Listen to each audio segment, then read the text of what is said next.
What if the answer to the fusion question is not how, but where? Welcome back to Moonshot Monday. Today I have an exciting startup in the maritime industry that we're going to talk about. Everyone is focused on fusion for the grid, but here's the problem with that. The first fusion reactors will likely be 5 to 10 times more expensive than electricity from the grid. On land, fusion actually faces stiff competition from cheaper, mature energy sources like fission and renewables.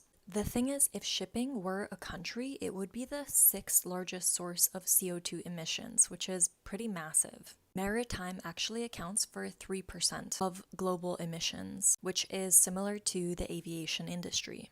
Without any significant change, it could actually hit 10% by 2050. And today, the shipping industry actually relies on diesel fuels. Enter this new startup called Maritime Fusion. Instead, they are asking where could fusion work?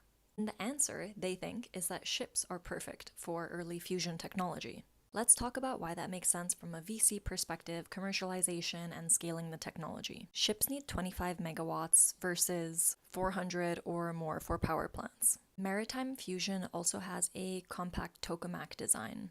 This lowers technical barriers. It also makes fusion technically feasible with the current technology.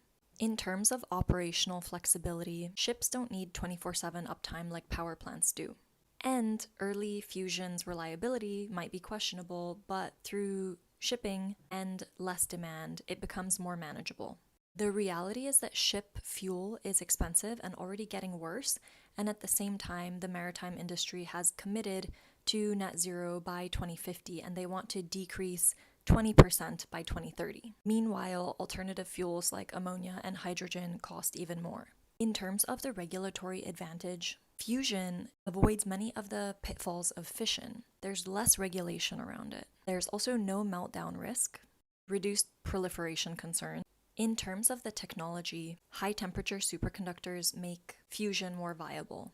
There's also clearly signal from the market that there's capital readiness for this. In the last 5 years, more than $10 billion has been poured into fusion startups. The founding team, they have real-world experience and they have backgrounds from Tesla, SpaceX, and Princeton. Risks for this startup, achieving fusion could take longer than expected, and the costs for this are quite high upfront. The startup also has really solid backing. They actually raised a $500,000 pre-seed with Y Combinator, so you can look them up on their website. They've also attracted some pretty high-profile investors such as Paul Graham. Follow to learn more, and let me know in the comments if you think that shipping could be the first win for commercial fusion.